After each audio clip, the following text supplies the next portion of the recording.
Hello everyone, welcome to my channel. Steven from my local One Piece community is back and he's already dominating our local scene with a first and second place finish in the first week of the OP02 format with Red Zoro. How's it going, Steven?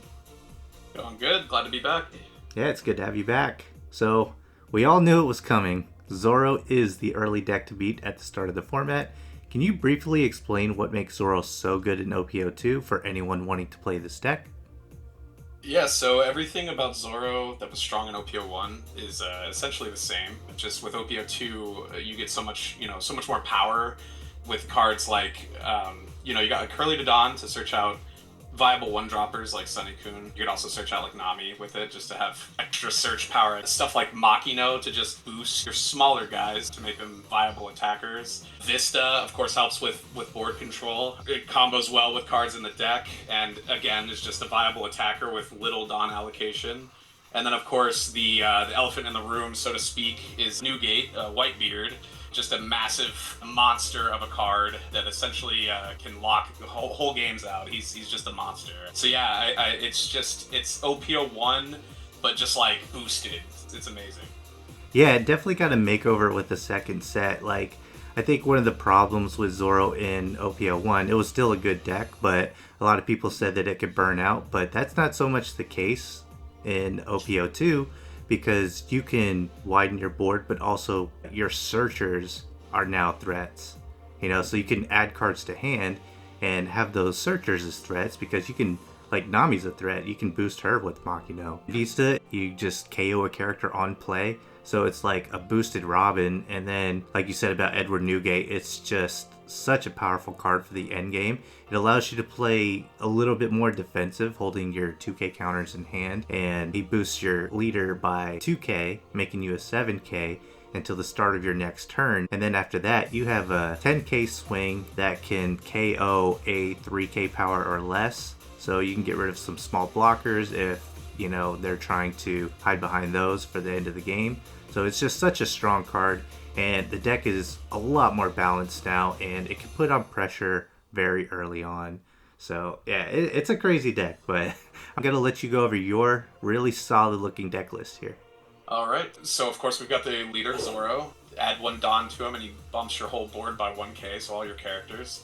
From there, we have the Namie Searcher. Of course, you can find a Straw Hat card other than Namie, so she searches out quite a bit of this deck. Makino, one drop, she's a 2k counter, but her ability is activate main, you rest her, and you can pump a 1-cost character by 3,000 power. From there, we have Otama, 4 of. She's another 2k counter, but on play she reduces the character by 2,000 power. Excellent with combos. 4 of Sunny-kun. He is just a small body that can become big really quick, so 1 cost, 3,000 power. From there, 4 of Dadan. Dadan is another searcher, but she helps you find your 1-drops, so she helps you build your board, and she can be a threat as well, of course. 4 of Gordon. He is mostly a 2k counter, but he does have the ability to kind of recycle a card from your hand. If your hand's kind of really ugly and you got one of him, you can put him to use in that way, and then he's still a viable attacker on board. 4 of Brook, again, mostly just a 2k counter, but also a free 3k because you get extra use out of the 2 Dawn that you would use to play him.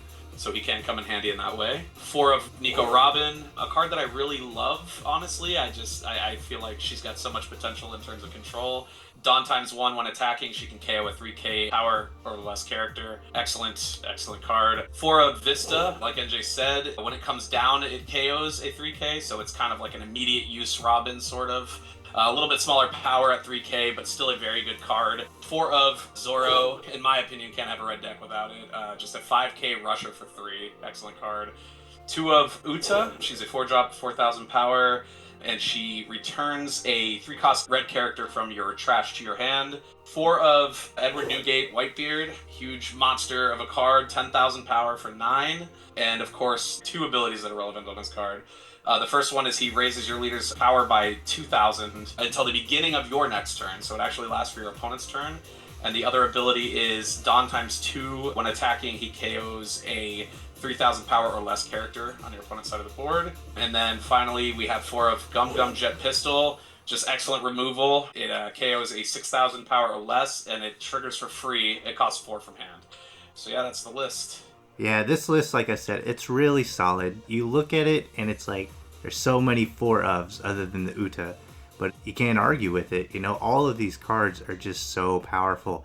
And even the Uta, you know, a lot of people may cut her, but you put her on board, throw a Dawn under your leader Zoro, she's already a 5k. And you can basically look at her as either a draw or she's almost like a search card because how much of your deck can you get with her? Everything from Namie to Zoro on this list, you know? Right. So it's basically like a late game search card for your entire trash. But yeah, I mean, you can't really argue with this list, like I said, but I'm sure there are plenty of cards that you've considered that you've probably toyed around with before you came to this particular list. So what are some cards that you would consider adding into this deck?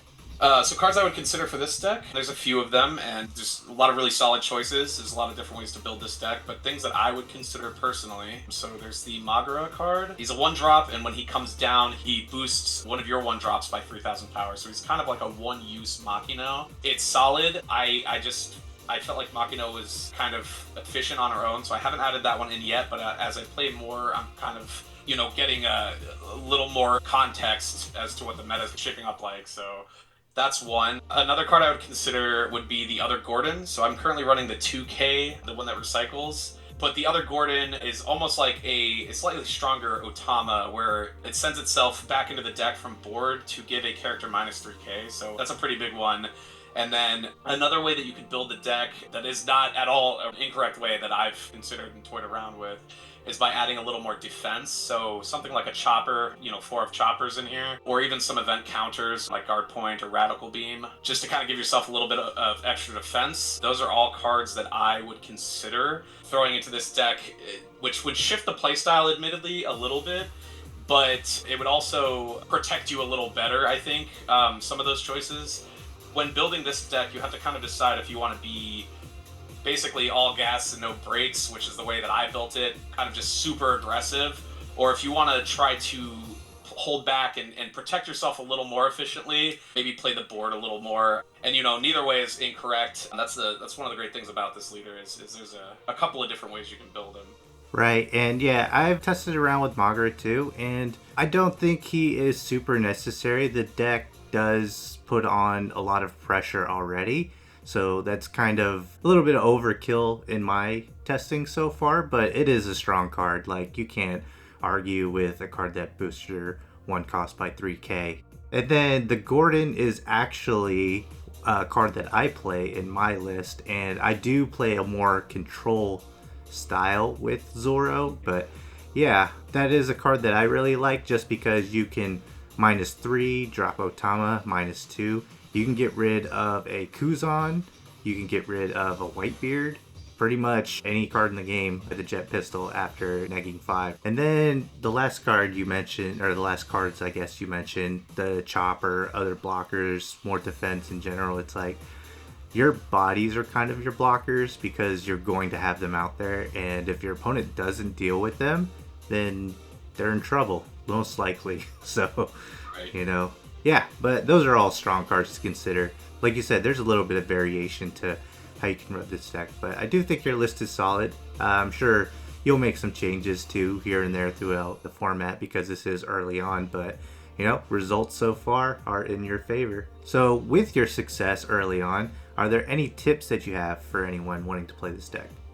So general tips that I would offer here, essentially the way that I play this deck is go really hard at their life unless there's something on the board that you can't ignore. You know, there's some obvious things, like one of the ones that stands out to me is like Odin. So there's certain high priority targets that you're going to have to deal with, of course.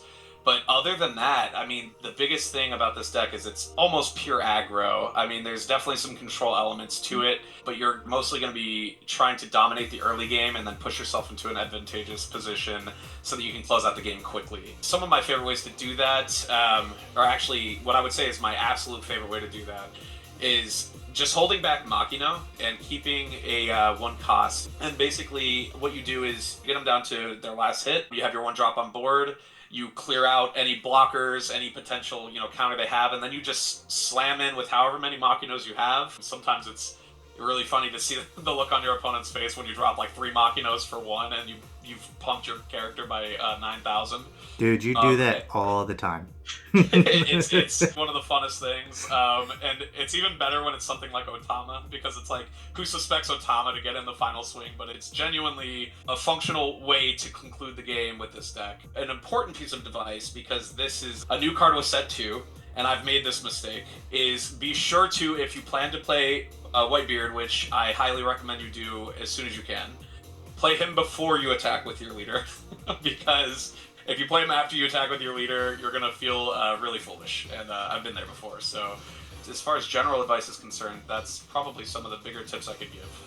Yeah, I've seen you close out so many games with Makino. It's just crazy, you know, because they don't see it coming. It's a new card, and you just drop multiple of them and load up your Dawn on like a Sunicune, and then you just have like a 12k plus swing. And also, the Whitebeard, you bring up a good point. It's a new card, and a lot of people are still adjusting to it. Like, people are swinging into leaders after they have the 2k boost with 5k, and then you just say, okay. Yeah. And the other way around too. Yeah, that's actually a good point. So the way that I like to do it, this isn't necessarily in-game advice, this is just a piece of kind of convenience for you and your opponent. I like to keep a die on hand, and when I've used the Whitebeard, I put the die onto a 2 and leave it on my card. Yeah, that's another good quick tip. Keep die on hand for this format, because there's so many neg and bonuses and, you know, everything else. So yeah, so let's get into the matchups. What are some matchups that you want to talk about? So I guess one of the bigger matchups, and just as a disclaimer starting out, since it's still so early in the format, a lot of this advice is, you know, based on not quite as much experience as I would like, but just from the early meta. One of the first ones I'll talk about is the Whitebeard matchup, and that's actually one of the ones that you're going to play a little differently. It starts from the very beginning. Usually, in my experience, I like to go first with this deck. With Whitebeard, I actually choose to go second if I can. And that's just because it's just a little extra momentum for you. Whitebeard seems to do really well with taking damage. It doesn't seem to really care all that much. So if you're going second, they're going to take that very first life. They might get the chance to retaliate and attack first. But I find that just being on the draw and having them take that very first life on their own, and even that second one before you've had a chance to attack, can really make the difference. So generally speaking, from there, the way that I like to play it is I try to make them burn out of their counters and then just get the final swing in. But I find that one thing you want to avoid doing is pushing for the game too early. If you see an opportunity, they're at, you know, their final hit, and you waste all your attacks when they have a hand of like 12 cards, that's not going to go over well for you. Whitebeard can counter out of attacks really well, so I would say you have to really consider the position you're in, and you have to take extra care to maneuver yourself into a winning position with Whitebeard. Going into Kinemon, another really popular deck in the format. Kinemon is a tough one because Kinemon is really good at doing exactly what you don't want it to do, which is control your board. The longer you can keep your characters out and the more use you can get out of them, the better. That being said, weirdly enough, I'm not entirely sure if going first against Kinemon is the right move or not, because Kinemon actually benefits from having 2 Dawn on its first turn. So it might actually be better to go second against Kinemon as well. It's something I'm still kind of experimenting with. Realistically speaking, sometimes you have to push for the win before they drop their Odin. And in my experience, if you can rush them down and get them out of life quickly, you don't even care if Odin comes to the board. If Odin drops and they're at 1 life, you have so many tools to just put that last life down and finish the game.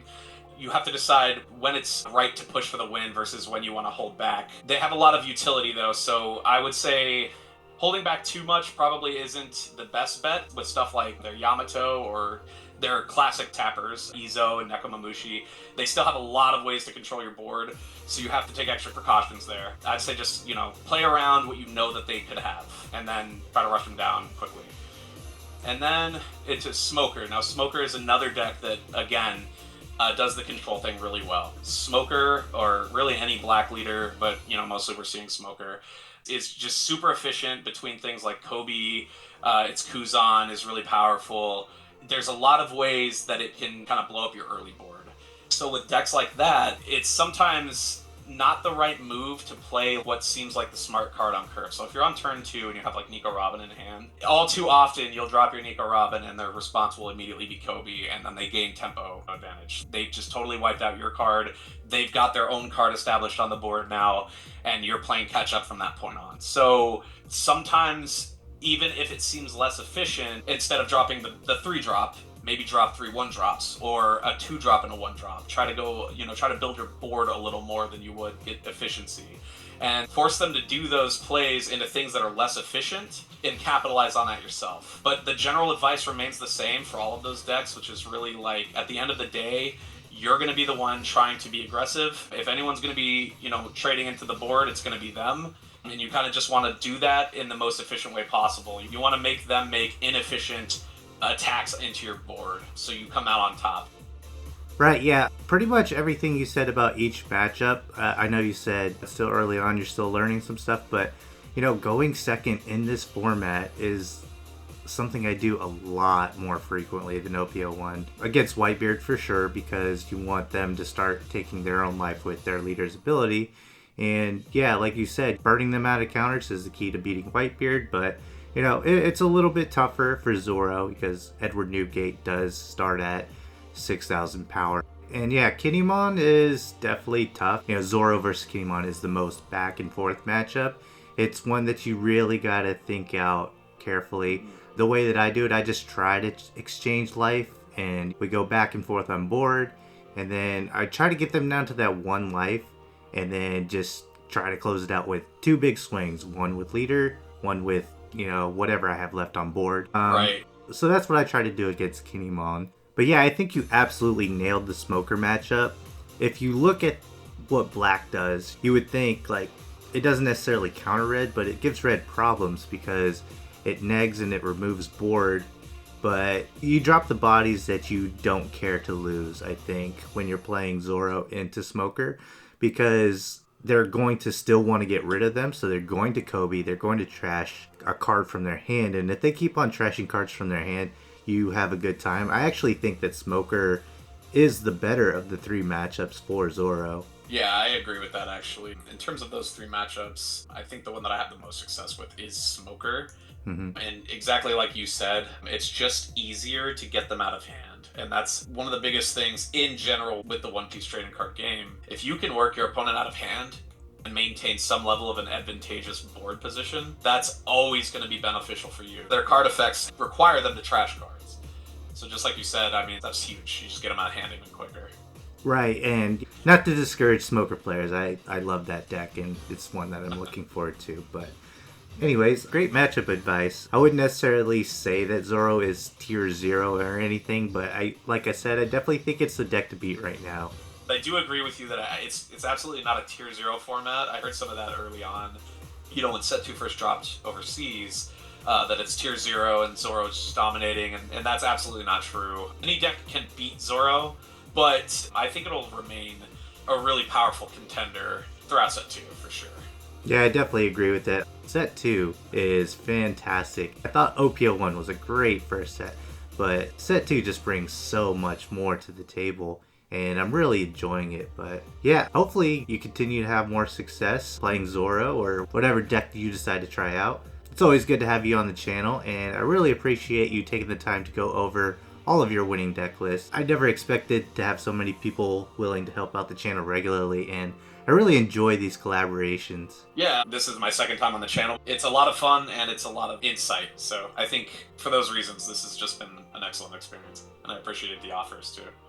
Yeah, and I really appreciate all you helping, like I said. And, it's just good to have collaborations because you all really know what you're talking about when it comes to these decks. You're dedicated to them and you're having real success, so it's just such an asset to the community having you guys on the channel. Yeah, it's a ton of fun, and I am 100% down to do this anytime you want. Yeah, I'm sure you'll be on the channel some more, keep getting those wins. I'm gonna try. Yep. But yeah, that does it for this video, guys. Let me know in the comments section below what you think of Red Zoro, and is it the deck to beat at your locals as well at the start of this new format? I'd love to know. Give this video a like if you enjoyed the profile, and consider subscribing for more One Piece card game content, and I'll see you all in my next video.